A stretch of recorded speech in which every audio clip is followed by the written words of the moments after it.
Hi everybody. We offer a variety of assistive technology devices here at the Delaware County Intermediate Unit. One of those devices helps with computer access. It's a head tracking mouse that you can use to control your computer with just your head.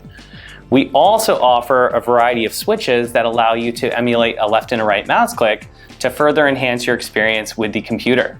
So today we're going to show you a quick demo on how that works, and as always, feel free to reach out to us if you'd like to borrow any of these devices.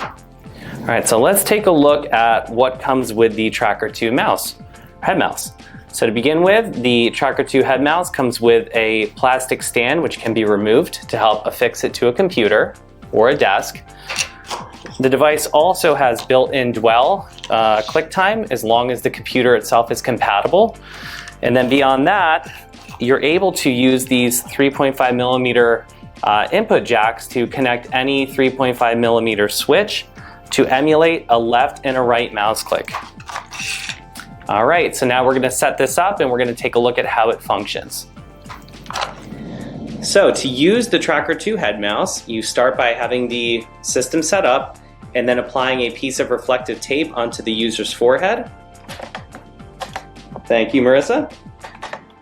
And using her head, Marissa is able to navigate and move the mouse cursor to the left, the right, the top and the bottom of the screen. Using that in conjunction with two external switches, she can emulate a left and a right mouse click to turn the page of the story. And now Marissa is independently navigating the computer by herself.